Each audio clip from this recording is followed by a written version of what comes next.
मोहतरम बुजुर्ग और दोस्तों,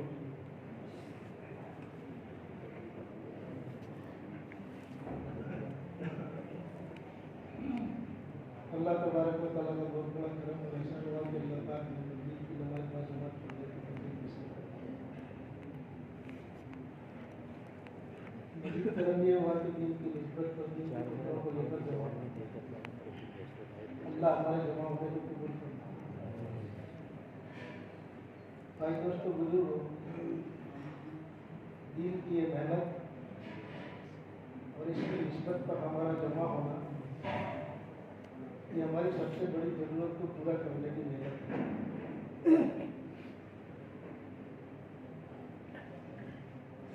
जैसे दुनिया में इंसान को खाने की जरूरत, सवारी की जरूरत, मकान की जरूरत, पानी की जरूरत, ये सारी दुनिया की जरूरत है।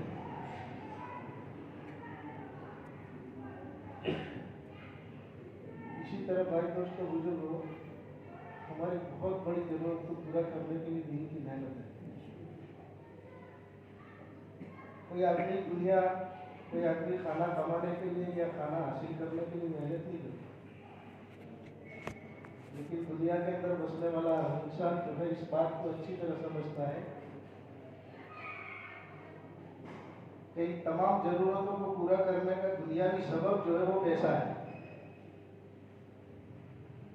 आदमी किसी न किसी तरीके से पैसे को हासिल करने के लिए मेहनत में लगा हुआ है।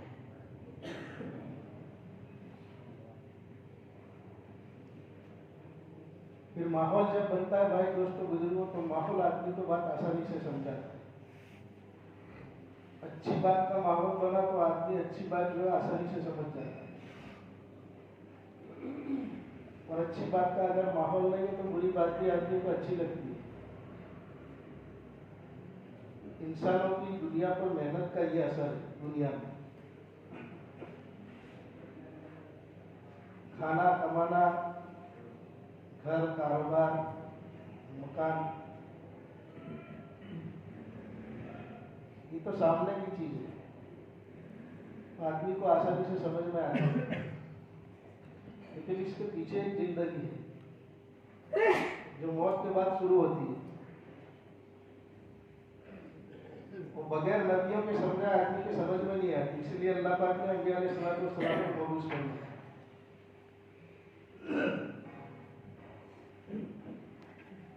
दुनिया की खुशी परमानेंट नहीं है, उसके पीछे गम छुपा हुआ है। दुनिया की इज्जत बोले उसके पीछे जिल्लत छुपी हुई, दुनिया की कामयाबी बोले उसके पीछे नाकामी छुपी हुई। दुनिया की इज्जत, दुनिया की जिल्लत, दुनिया की खुशी, दुनिया की कामयाबी, ये सब टेम्परेरी है, आरजी है, खत्म होने वाली है।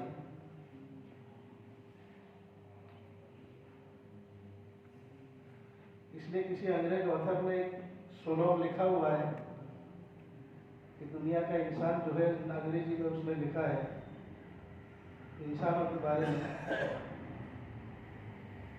We want everything permanent in temporary life.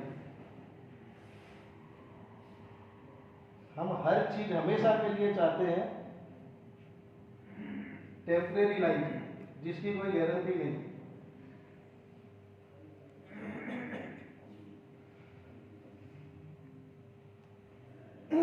एक आदमी ने अच्छा खासा मकान बनाया,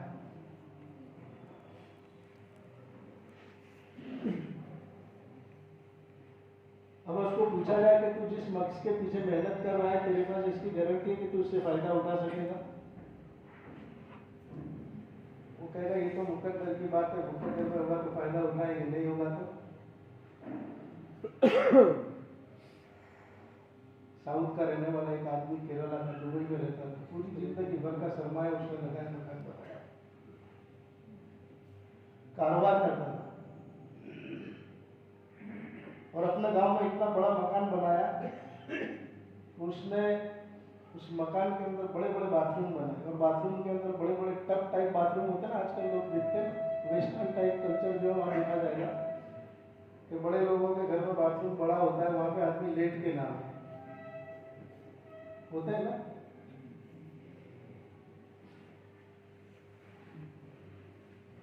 बोला आदमी बूढ़ा हो जाता है तो फिर उस बाथरूम में लेट के नहाता है, वो जानवर की मुसाफिर इख्तियार करता है। जैसे बैल और भैंस वगैरह तालाब में पड़े रहते हैं, इस उम्र में तालाब में नहाने जाएंगे तो लोग हंसेंगे, पूरे घर में ऐसा बना लो।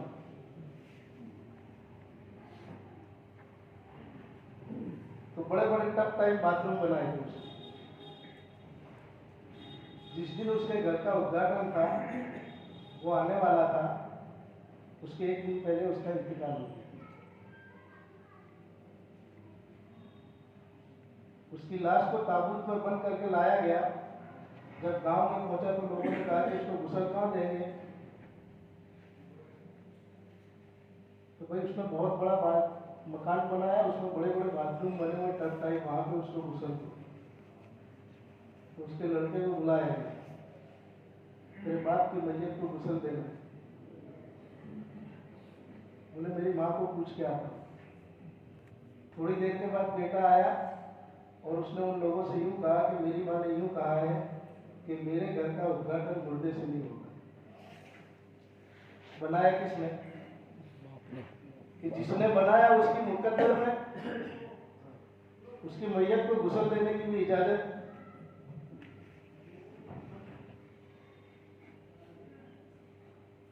जिस दुनिया के पीछे हम मेहनत करें भाई दोस्तों बुजुर्गों, अल्लाह कहते हैं कि ये धोखे का घर है। क्या है? इसलिए नबी दुनिया में आकर आखिरत समझाते थे। नबी इसलिए आते थे, किसी नबी की सीरत में ये नहीं मिलेगा कि उन्होंने दुनिया समझाई और अपने मानने वालों को, किसी भी नबी की सीरत में नहीं मिलेगा। क्योंकि वो हमेशा रहने वाली जिंदगी है। दुनिया की जिंदगी टेम्परेरी। आज आदमी कुर्सी पे बैठा हुआ, कल जेल की सलाखों के पीछे होता है, होता ही नहीं होता।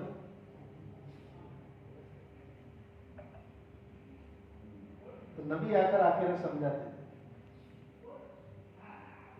दीन जो है भाई दोस्तों बुजुर्गों, प्रैक्टिकल सीखने की चीज है।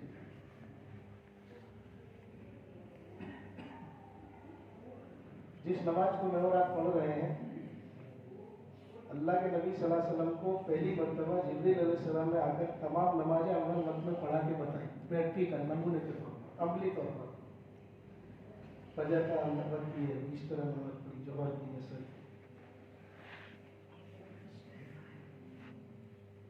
दूसरी मरतबा जिब्रील अलैहिस्सलाम ने आकर तमाम नमाजें आखिरी वक्त में, फजर का आखिरी वक्त ही है। अल्लाह के नबी सल्लल्लाहु अलैहि वसल्लम ने जिब्रील अलैहिस्सलाम को अमली तौर पर नमाज पढ़ते देखा, और आप सल्लल्लाहु अलैहि वसल्लम को अमली तौर पर नमाज पढ़ते हुए सहाबा ने देखा। सहाबा को अमली तौर पर नमाज पढ़ते हुए ताबीन ने देखा, तबे ताबीन ने देखा। वहां से चलते चलते चलते ये नमाज हम तक आई है तो हम आसानी से पढ़ लेते हैं, वरना किताब देख के आदमी 2 रकात नमाज नहीं पढ़ सकता। तो दीन तो प्रैक्टिकल सीखने की चीज है, जिसको आदमी ने सीखना ही नहीं समझा।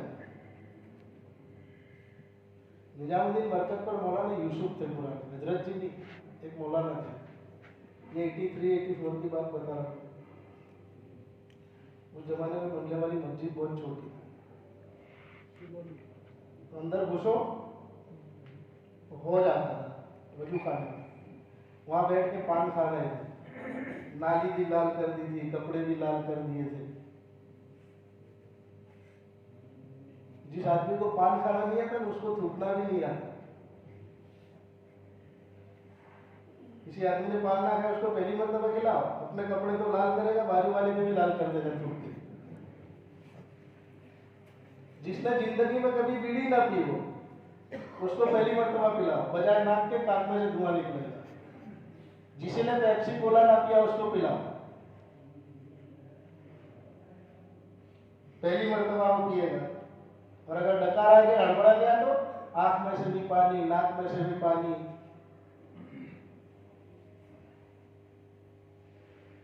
ये रोजमर्रा की चीजें मैं और आप अपनी जिंदगी में कर रहे हैं, इसको भी आदमी बगैर सीखे ढंग से नहीं कर सकता। तो मौलाना को किसी ने पूछा कि मौलाना क्या कर रहे हो? बोले पान खाना सीख रहा हो। तुम कहते हो ईमान सीखने की चीज नहीं, जिस पर अल्लाह ने दुनिया और आखिरत की कामयाबी का दारोमदार रखा हो। बोले दीन तो प्रैक्टिकल सीखने की चीज है। जिसको आदमी ने सीखना समझा ही नहीं है।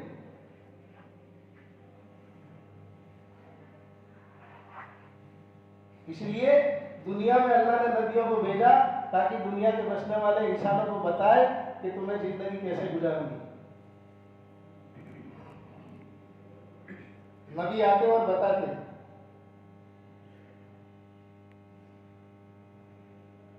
आखिर में मेरे और आपके आका जनाब रसूलुल्लाह सल्लल्लाहु अलैहि वसल्लम एक रास्ता लेकर आए, खुला हुआ रास्ता,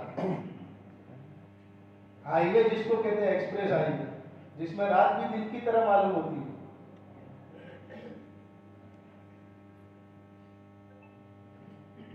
अल्लाह के नबी सल्लल्लाहु अलैहि वसल्लम ने उस रास्ते के ऊपर 1.25 लाख सहाबा को चलाया। अमीर भी है, गरीब भी है, ताजिर भी है।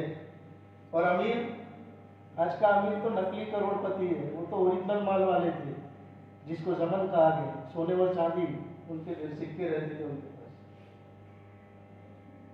आज का क्या करोड़पति है। नोटबंदी हुई ना, नोटबंदी, सबने देखा माहौल। गवर्नमेंट ने एक तारीख फिक्स कर दी थी, नोटबंदी की तारीख बन गई। एक आदमी आया, हमें कोई नहीं पास आया, नोटों बची हो तो नहीं करवा दो। तो बोले कोने में जाके बीड़ी बना के पी ले, बाहर लेके निकलेगा तो लोग आना करेंगे। वो तो ओरिजिनल माल वाले थे, ओरिजिनल माल वाले। आज हमारी बात एक समझ में नहीं आती है। अल्लाह के रास्ते की जब आवाज़ें लगती है कि अल्लाह के दीन की मेहनत को ज़िंदगी का मकसद बना, अल्लाह के रास्ते में 4 महीने चलने की जो आवाज़ें लगती है, ये सारी दौड़ दूर हो रही है। आदमी कभी कभी उसके दिमाग में ये बात आती है कि अल्लाह ने तो मुझे माल दिया है, मैं 5 वक्त की नमाज पढ़ता हूँ, अल्लाह ने मुझे, मैं ज़कात देता हूँ, मैंने हज किए और मैं तो तहज्जुद गुजार हूँ, सारे खैर के काम करता हूँ, मुझे जमात में जाने की क्या जरूरत है। साहबा ने ऐसा किया। हमारे लिए नमूना साहबा की जिंदगी है। हमारे घरों से ईमान के मुजाकरे छूट गए, दुनिया के मुजाकरे हमारे घरों में होते हैं, और वो तो इतना बड़ा कार्य खैर कर रहे हैं। मदीना मुनव्वरा में एक मरतबा शोर हुआ। अम्मी आयशा ने बांदी से पूछा कि देखो मदीना पे किसी दुश्मन ने हमला तो नहीं किया। वो बांदी दौड़ती हुई गई और वापस आकर कहा कि अम्मी जान, मदीना मुनव्वरा के बहुत बड़े बिजनेसमैन है ना, अब्दुल रहमान बिन औफ रज़ियल्लाहु तआला, सबसे ज्यादा मालदार थे वो। मिस्र की तिजारत से ऊँटों पर लाद कर इतना सामान आया है, मदीना में ऊँटों को खड़े रखने की जगह नहीं। कितना माल होगा। और आज 4 पैसे जहाँ आ जाए तो एक उत्पादी सज्जर चलता है, उसकी चाल बदल जाती है, उसका देखना बदल जाता है, उसकी सोच बदल जाती है। ये दुनिया का असर है। अम्मी आयशा की जुबान से निकला कि अल्लाह के नबी सल्लल्लाहु अलैहि वसल्लम ने सच फरमाया, अल्लाह के नबी ने सच फरमाया। ये बात अब्दुल रहमान बिन औफ को पता चली, दौड़े हुए आए और यूँ फरमाया कि अम्मी जान, अल्लाह के नबी ने क्या सच फरमाया मेरे बारे में। तो अम्मी आयशा रज़ियल्लाहु तआला अन्हा ने फरमाया कि अल्लाह के नबी सल्लल्लाहु अलैहि वसल्लम ने अपने सहाबा के मुकामात बताए। अबू बकर की जन्नत ऐसी होगी, उमर की ऐसी होगी, अली की ऐसी होगी। बोले सारे लोग तो मेरे पास आ गए, लेकिन अब्दुल रहमान बड़ी देर से आए और घिसटते हुए आए, और आए तो पसीने में सराबोर। तो पूछा कि अब्दुल रहमान कहाँ रह गए थे? बोला माल का हिसाब देने रह गया। कौन सा माल? जिसमें रत्ती बराबर भी शक वाला माल नहीं। कयामत के दिन ये सवाल नहीं होगा कि हलाल से कमाया या हराम से कमाया। हराम के लिए तो मेरे नबी ने फरमाया वो जन्नम के लिए है, जो हलाल से कमाए उसका हिसाब देना पड़ेगा। आज हमारी कमाइयां कैसी है देखते कभी? 99% लोग सूद में मुब्तला है। इसके बगैर तो हमारा धंधा ही नहीं चलता, लोन लेनी पड़ेगी। ये जिंदगी गुजर रही है। अपने गिरबान में झांको जरा। अब्दुल रहमान बिन औफ रज़ियल्लाहु अन्हु फरमाया कि अच्छा, माल की बुनियाद पर मैं मेरे नबी और मेरे साथियों से पीछे रह जाऊंगा। अम्मी जान ये जितना माल आया है ना मदीना के लोगों को सदका है। इतना बड़ा सखी आदमी साथियों के साथ बैठा हुआ है और यूं फरमाता है कि मेरे नबी ने फरमाया जल्दी तो ईमान हो, तुम अपने ईमान को ताजे करते रहना वरना ईमान भी पुराना हो जाता है जैसे कपड़ा पुराना हो जाता है। वो ईमान के मुजाहिरे करो। आज हमारे घरों से ईमान के मुजाहिरे खत्म हो गए। दुनिया इतनी घर कर रही है भाई दोस्तों बुजुर्गों कि बात मरतबा तो आदमी को हक बात है अच्छी भी नहीं लगती है, सुनना भी पसंद नहीं करता। और वहां ईमान के मुजाहिरे होते थे, आखिरत के मुजाहिरे होते थे। छोटी छोटी बच्चियों की जिंदगी में आखिरत का शौक, छोटे छोटे बच्चों की जिंदगी में मौत के बाद की जिंदगी का इस्तिजार।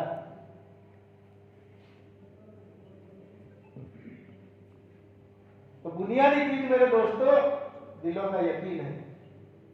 हमारा यकीन सही हो जाए वो अल्लाह बहुत बड़ी ताकत रखने वाला है।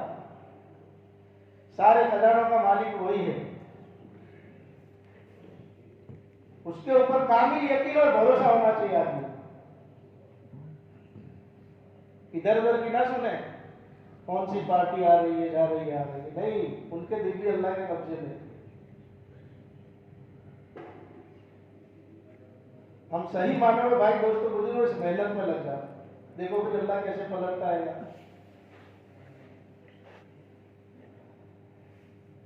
मेहनत अल्लाह ने दी, साहबा ने इस मेहनत को अपने सीने से लगाया। हर हाल में अल्लाह के रास्ते में चले, बीमारी में, तवंगरी में, सेहत में, फकीरी में, उनके पास तो क्या था। तबलीग जो है जिंदगियों को तब्दील करने का रास्ता है। कैसे कैसे लोगों की जिंदगियां पलटी है, हमारे सामने सीरत मौजूद है। हजरत उमर ईमान लाने से पहले कैसे थे, क्या जिंदगी थी, और अल्लाह ने कहा से कहां पहुंचाया, पहुंचाया नहीं पहुंचाया। उलमाए किराम से सुना कि उस जमाने में लड़की का घर में पैदा होना ऐप समझते थे, तो लड़की को जिंदा दफन करते। और अगर कोई बाप शफकत की बुनियाद पर बच्ची को दफन नहीं कर सकता था तो मक्का में ये चीज मशहूर थी कि अगर तू ये काम नहीं कर सकता तो उमर को दे दे, उसके बाएं हाथ कर दे। इतने सख्त दिल होंगे वो। हजरत उमर के बारे में। लेकिन जब ईमान को कबूल किया,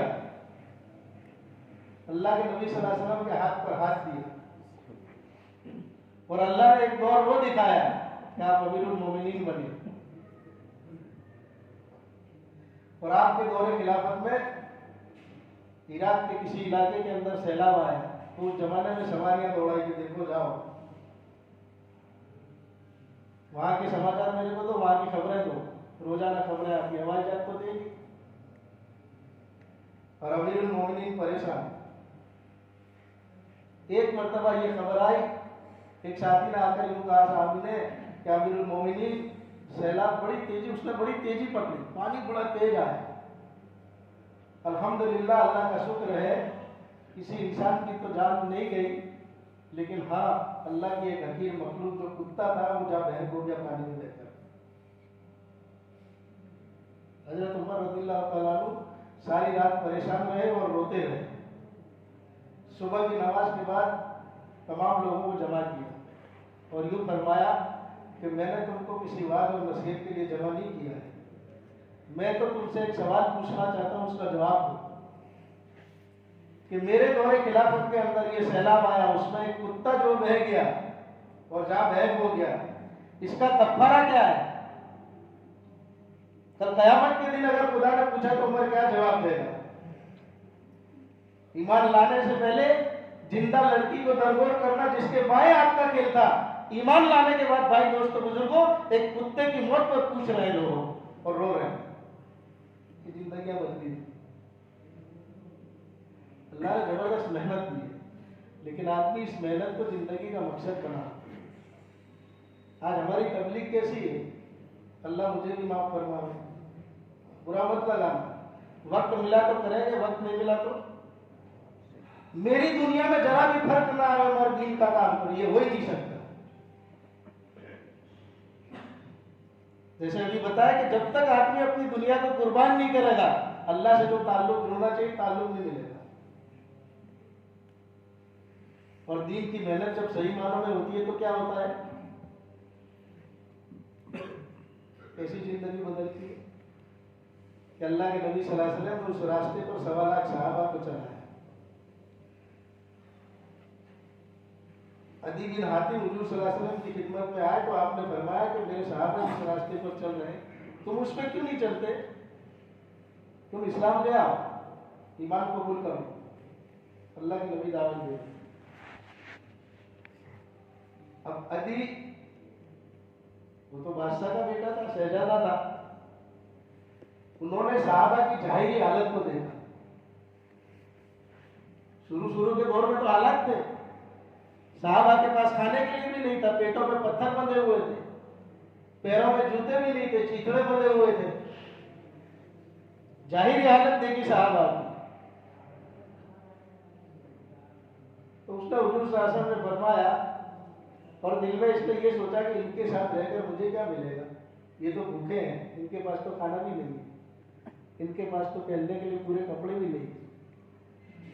तो उसने कहा कि या रसूलल्लाह मेरे पास मेरा दीन है। अल्लाह के नबी सल्लल्लाहु अलैहि वसल्लम ने फरमाया कि तेरे दीन को तेरे से ज्यादा मैं जानता हूँ।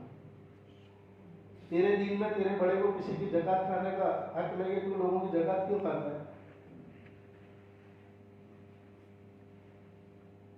आप मेरे दीन को मेरे से ज्यादा जानते हो? बोले हाँ, अल्लाह ने मुझे अव्वलीन और आखिरीन का दीन दिया। अल्लाह के नबी सल्लल्लाहु अलैहि वसल्लम आगे चलते तो आगे भी देखते थे, पीछे भी देखते थे। कामिल मुकम्मल दीन देकर हुजूर सल्लल्लाहु अलैहि वसल्लम को भेजा। अल्लाह के नबी सल्लल्लाहु अलैहि वसल्लम को अधूरा दीन दिया और अल्लाह ने वो इल्म दिया भाई दोस्तों बुजुर्गों जो किसी नबी को पहले नहीं दिया गया,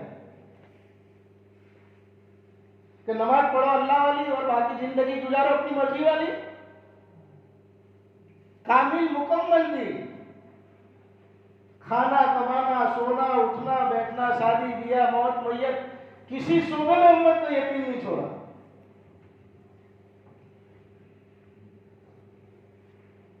हमारे नबी इंसानों के नबी, जिन्नातों के नबी, जानवरों के नबी, पूरी कायनात के नबी। आपका दायरा नबूवत क़यामत तक का जमाना, इसलिए अल्लाह ने नबूवत का दरवाजा बंद कर दिया और आपके खत में यानी खत्म नबूवत के सदके और तूफे में वो नबियों वाली मेहनत भाई दोस्तों बुजुर्ग उम्मत के जिम्मे डाली है। क़यामत तक ये दीन चलेगा भाई दोस्तों बुजुर्ग, उम्मत लेकर चलेगा। फिर अल्लाह के नबी सल्लल्लाहु अलैहि वसल्लम ने अदी से फरमाया कि अदी किसरा को जानते हो? तो अदी एकदम सोच में पड़ गया। उस जमाने की सुपर पावर ताकत थी, जैसे आज रूस और अमेरिका है, इतने बड़े आदमी की बात और ये नबी करते हो? अदी ने फरमाया कि किसरा इतने हुजूर या रसूलुल्लाह? बोले हाँ मैं उसी की बात करता हूँ। बोले उनकी बेटियां इनके घरों में बांदिया बनकर काम करेगी, क्या समझता है? जो दीन में लेकर आया मामूली दीन। अल्लाह के नबी सल्लल्लाहु अलैहि वसल्लम पेशन गोई बता रहे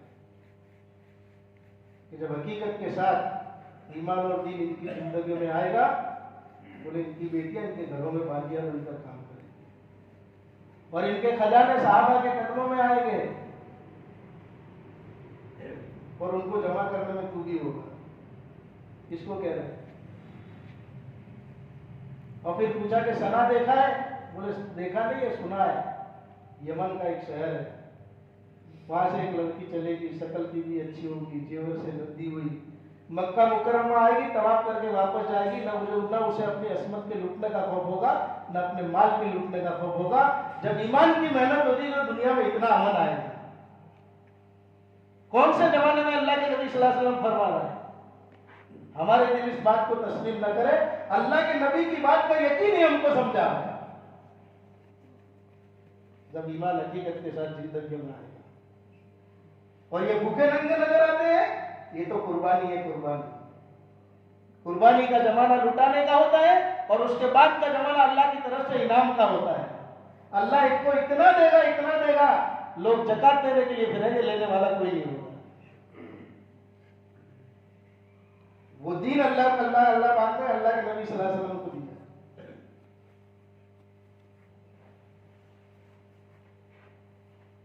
हजरत उमर रज़ियल्लाहु ताला के जमाने में कैसर और किसरा फतेह हुए।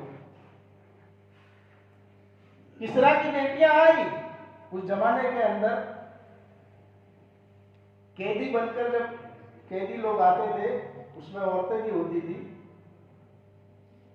तो वो जब आती थी माले गनीमत में तो उनको तकसीम कर दिया जाता था। तो किसरा की 3 बेटियां आई, उनको तकसीम कर दिया। तो हजरत अली ने हजरत उमर को याद दिलाया कि अल्लाह के नबी सल्लल्लाहु अलैहि वसल्लम की शान थी, बड़ों का इकराम करते थे। बदर में हजरत सफिया कैदी बनकर आई, दाहिया कल्बी को दे दी। अल्लाह के नबी सल्लल्लाहु अलैहि वसल्लम ने मशवरे से उससे निकाह कर लिया, क्योंकि वो सरदार की बेटी थी। हजरत उमर ने कहा कि क्या किया जाए। बोले इनको वापस ले लो और इनकी शान के मुताबिक किसी बड़े को दो।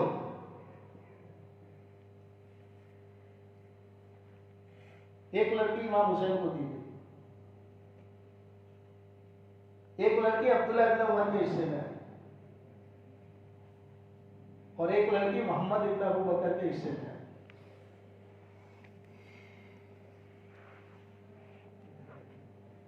हजरत हुसैन के हिस्से में जो मादी आई, उसके पेट से जैनुल आबिदीन पैदा हुए, आबिदों के सरदार।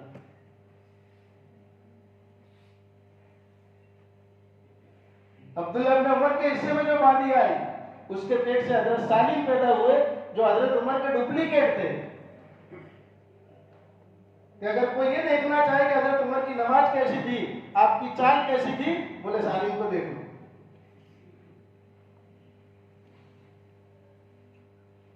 और मोहम्मद इब्न अबू बकर के हिस्से में जो मादी आई, उसके पेट से हजरत कासिम पैदा हुए, जो मदीने के बहुत बड़े मुफ्ती बने। भाई दोस्तों बुजुर्गों, दीन की मेहनत जब सही मानों में होती है तो ऐसी मुर्दा जगह से अल्लाह ऐसे लोग पैदा करता है, और दीन की मेहनत जब छूट जाती है भाई दोस्तों बुजुर्गों, तो आज के जमाने में समझाने की जरूरत नहीं है, हम देख सकते हैं। ये है मेहनत, जिंदगी ऐसे पलटती। पहले कुर्बानी है। आदमी सोचता है कि मेरे सारे मसाइल हल हो जाए, उसके बाद मैं अल्लाह के रास्ते में जाऊं। ये कभी नहीं हो सकता। सहाबा कुर्बानी के साथ चलते रहे, उसके बाद अल्लाह ने फुतवात के दरवाजे खोले। यकीन पहाड़ों से ज्यादा मजबूत बना हुआ था, दुनिया की चीजों से मुतासिर नहीं होते थे। वो तो दुनिया के आने पर रोते थे, और आज हम दुनिया के जाने पर रोते हैं कि हमारी कुर्बानियों का बदला कहीं अल्लाह ने दुनिया में तो नहीं दे दिया। तो दीन भाई दोस्तों मुझे वो प्रैक्टिकल सीखने की चीज है, इसीलिए अल्लाह के रास्ते में भेजा जाता है।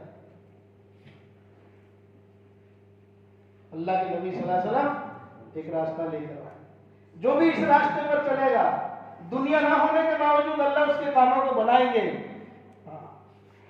जिल्लत के नक्शों में अल्लाह इसको इज्जत देंगे, नाकामी के नक्शों में अल्लाह इसको कामयाब करेंगे। और जो भी इस रास्ते से हटा, दुनिया के असबाब होने के बावजूद भी काम नहीं करेगा। इज्जत के सारे नक्शे हैं, अल्लाह इसको जलील कर देंगे। कामयाबी के सारे नक्शे हैं, अल्लाह इसको नाकाम कर देंगे। और अल्लाह ने ये करके दिखाया। बदर के मौके पर सहाबा फरमाते हैं, मस्जिद नबी में बैठे हुए थे, अल्लाह के नबी सल्लल्लाहु अलैहि वसल्लम आए, बोले चलो चलो बदर में जाना है। तो वो तो नियत थे, उनके पास तो हथियार भी नहीं, पैरों में जूते नहीं, चीथड़े लपेटे हुए। या रसूलुल्लाह तू घर जाके तैयारी कर ले, बोले नहीं यहीं से चलो। अबू सुफियान का बकरी का बच्चा था, आसानी से पकड़ लेते। 1000 का लश्कर लेके आ रहा है, गाने बजाने वाली साथ है, और सारे असले इनके पास है। बोले ऐसे ही चलो। कयामत तक आने वाली इंसानियत को अल्लाह ने ये दिखा दिया कि हमारी मदद अगर तुम्हारे साथ हो, दुनिया की कोई ताकत तुम्हारा बाल बाका नहीं कर सकती। और अगर हमारी मदद तुम्हारे साथ ना हो, तो दुनिया के सारे असबाब मिलकर भी तुमको कामयाब नहीं कर सकते। ये कयामत तक आने वाली इंसानियत के लिए सबक है। ये बदल की लड़ाई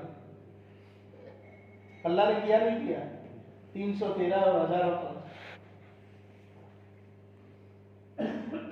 वो यकीन की बुनियाद पर अल्लाह के रास्ते में जाते थे। इसलिए इसलिए मौलाना ये ऐसा फरमाते थे कि जो आदमी अल्लाह के दीन की मेहनत करे और अल्लाह के वादों का यकीन न करे वो तो फासिक है। अल्लाह के वादों के यकीन के साथ आज हम तो नमाज पढ़ते हैं, वो भी यकीन के साथ नहीं पढ़ते। दुनिया की भूली हुई चीज आदमी को नमाज में याद आती है, और उनको अल्लाह के वादों पर इतना पुख्ता यकीन था, इसलिए घर में फाका आता फौरन मस्जिद में आके 2 रकात नमाज पढ़ते हैं। वो साहबी का वाकया हजरत शेख ने लिखा है, घर में कुछ नहीं है, 2 रकात नमाज पढ़ी, फिर घर में कुछ आया, बोले कुछ नहीं आया, फिर 2 रकात पढ़ी, तीसरी मर्तबा पढ़ी। मैं और आप होते तो क्या करते? नमाज से क्या होता? और इनकी सोच क्या थी? मेरी नमाज में कमी हो सकती है, अल्लाह का वादा गलत नहीं हो सकता, अल्लाह ने रोजी की बरकत नमाज में छुपा के रखी, मेरी दुनिया और आखिरत की कामयाबी अल्लाह के हुक्म को पूरा करनी। इसलिए दुनिया की कोई चीज माने नहीं होती थी, रुकावट नहीं होती थी। और आदमी जब कुर्बानी देता चला जाता है, भाई दोस्तों बुजुर्गों, अल्लाह उसकी दुनिया को उजाड़ता नहीं है। दीन अल्लाह ने दीन और दीन की मेहनत तो आबादी के लिए दी। एक आदमी ऐसा बताओ जो दीन के मेहनत के लिए कुर्बानी पर चलता रहा और अल्लाह ने उसकी दुनिया उजाड़ी, बल्कि अल्लाह ने दुनिया आबाद करी है। और सबसे पहले वादा अल्लाह ने दुनिया बनाने का किया है, आखिरत तो बाद में बनेगी, किया ही नहीं किया। इसलिए आदमी दुआ में भी मांगता है, रब्बना आतिना फिद दुनिया हसनतन व फिल आखिरति हसनतन। उसके बावजूद भी भाई दोस्तों बुजुर्गों, मुझे और आपको यकीन नहीं है अल्लाह के वादों पर। जब तश्कील होती है तो आदमी की नजर जो है ना फौरन चली जाती है, मैं चला गया तो मेरी दुकान का क्या होगा, मैं चला गया तो मेरे मकान का क्या, मेरी खेती का क्या, मेरी नौकरी का क्या। पर वो जिस हाल में होते थे अल्लाह के रास्ते में चले जाते थे। तबूक का वाकया मेरे और आपके सामने है। 2 साल की कैद साली है, तीसरे साल खजूरें पकी हुई है, कर्जा चढ़ा हुआ है और तबूक का तकाजा है, तबूक में चलना है। गर्मी बड़ी सख्त पड़ रही है और मुनाफिक कहते भी है अल्लाह तनफिरु फिल हर, तुम चले जाओगे, गर्मी बड़ी सख्त है, तुम्हारे ऊपर कर्जा चढ़ा हुआ है, खजूरें बिल्कुल पकी हुई है, उतारने का जमाना है, ये बर्बाद हो जाएगी। लेकिन अल्लाह के साथ ताल्लुक जुड़ा हुआ था, यकीन मजबूत था। पक्के पकाए बागों को छोड़कर चले गए, हालांकि तबूक की जंग हुई नहीं थी। अल्लाह ने वो तबूक की कुर्बानी का नतीजा वो दिखाया, इनकी खजूरों में ऐसी बरकत दी कि आज तक हाजी टनों के एतबार से जाते हैं लाते हैं, कभी ऐलान नहीं हो कि मदीने में खजूरें कम पड़ गई। अल्लाह ने ऐसी बरकत दी। असल भाई दोस्तों बुजुर्गों, इस काम के अंदर कुर्बानी के साथ आदमी चलता है। पर हमारे लिए नमूना सहाबा की जिंदगी है। वो भी हमारे जैसे इंसान थे, उनके भी बीवी बच्चे थे, उनको भी भूख लगती थी, उनको भी प्यास लगती थी, लेकिन जब दीन का तकाजा आता था सारे घर वालों को छोड़कर अल्लाह के रास्ते में चले जाते। किसी बेवकूफ आदमी ने सवाल किया कि दुनिया में बड़े बड़े फिलोसोफर आए, उसने बड़ी बड़ी किताबें लिखी, आपके नबी तो तमाम इंसानों में अफजल, तमाम नबियों से अफजल, आपके जैसी हस्ती क़यामत तक कोई पैदा नहीं होगी और आपका मुकाम अल्लाह के बाद सबसे बड़ा। उन्होंने कोई किताब लिखी है?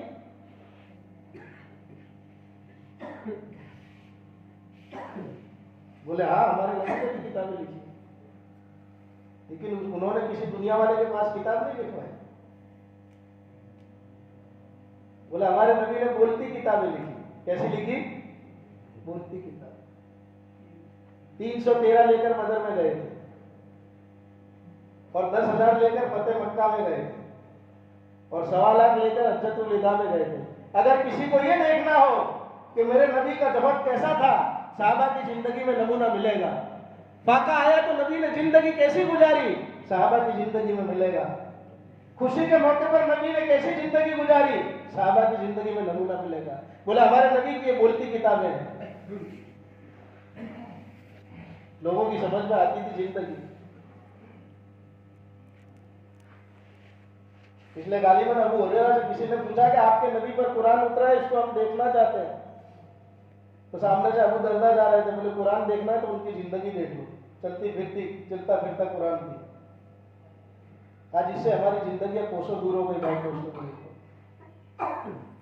मेरी नमाज, मेरा रोजा, मेरी ज़कात, हर आदमी अपनी अपनी इबादतों पर मुतमईन है। उम्मत का बहुत बड़ा तबका भाई दोस्तों बुजुर्गों जन्नम के किनारे पर जाकर खड़ा है।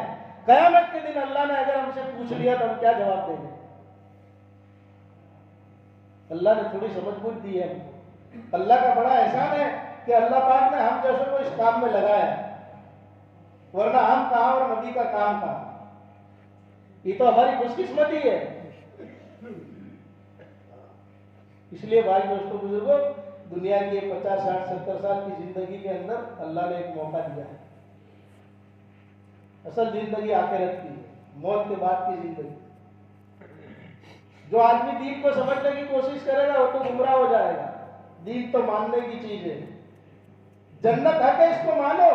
मैंने और आपने नहीं देखी, तमाम नबियों के सरदार जनाब रसूलुल्लाह सल्लल्लाहु अलैहि वसल्लम ने बताया, वो सच है और हक है। जन्नत मैंने और आपने नहीं देखी, मैदान महशर हक है, पुल सिरात हक है, इसको मानो। साहबा ने अल्लाह के नबी सल्लल्लाहु अलैहि वसल्लम के हाथ पर बैत जो की थी इस बात पर की थी, या नबी अल्लाह, हम आपकी बात को मानेंगे भी और सुनेंगे भी, हमारी समझ में आएगा तब भी, नहीं समझ में आएगा तब भी, हालात मुखालिफ होंगे तब भी मानेंगे, मुवाफिक होंगे तब भी मानेंगे। दीन तो मानने की चीज है। आप सल्लल्लाहु अलैहि वसल्लम घर में तशरीफ लाए, आपके बेटे हजरत इब्राहिम का इंतकाल हो चुका है। हजरत मारिया को देखा कि बड़ी गमगीन बैठी है। आप सल्लल्लाहु अलैहि वसल्लम ने भाप लिया कि बेटे की मौत का गम इसको सता रहा है। फौरन हुजूर ने फरमाया कि मारिया से यूं कहा कि मारिया, तेरा बेटा तो हूरों की गोद में खेल रहा है, अगर तू चाहे तो मैं तुझे दिखा दूं। हजरत मारिया ने अपनी आंखें झुका ली और यूं फरमाया कि या नबी अल्लाह, मेरी आंख गलत देख सकती है, आपकी बात गलत नहीं हो सकती। इसको कहते दी।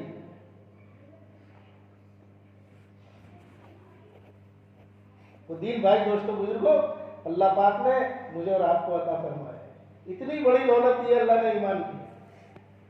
एक आदमी की वजह से प्लेन नहीं चलता, बस नहीं चलती, ट्रेन नहीं चलती। अल्लाह फरमाते एक ईमान वाले की बुनियाद पर पूरे दुनिया के निजाम को चलाना। हमारी कीमत कितनी बड़ी है, फिक्र करने की चीज है। ईमान का मिल जाना फकर की चीज है और ईमान को बचा कर ले जाना फिक्र की चीज है। और ईमान को बचाने की और ईमान को बनाने की अल्लाह पाक ने इस जमाने में मेहनत को जारी और सारी फरमाकर उम्मत पर बहुत बड़ा एहसान किया है। बताओ ये मेहनत ना होती तो हम कहाँ होते? 40-50 साल पहले मेरी जिंदगी कैसी थी मैं खुद जानता हूं। आप अपने गिरेबान में जागोगे हम कहां पड़े हुए थे। अल्लाह ने कहां से उठाकर लोगों को कहां बिठा दिया। वो पिछली जिंदगी अगर आपके सामने कारगुजारी खुल जाए, लोग यहां से उठा के बाहर फेंकते हैं। ये उस मालिक और खालिक का करम है कि अल्लाह ने इस मेहनत में हमको लगाया। अल्लाह इसकी कदरदानी हम सबको नसीब फरमाए। इसके लिए भाई दोस्तों बुजुर्गों, हमारे ऊपर बार बार तकाजे आते हैं। असल बयान करना मकसूद नहीं है, असल तो कुर्बानी है। बातों से बातें जिंदा होती है और कुर्बानी से दीन वजूद में आता है। सबसे पहले हमारी जिंदगी में दीन आएगा। ईमान की मेहनत करेंगे अल्लाह पर यकीन करते हुए तो क्या होगा? ऐसा नहीं है कि आदमी बिस्तरे पोटरे लेके सब हर जगह घूमता रहेगा। फरमाया कि इसकी मेहनत पर सबसे पहले उसकी जिंदगी के अंदर तो ईमान की हकीकत आएगी, लेकिन इसकी मेहनत पर अल्लाह पूरी दुनिया में अमन को कायम करेंगे। अमन की बातों से दुनिया में अमन कायम होने वाला नहीं है। इसके लिए कुर्बानी।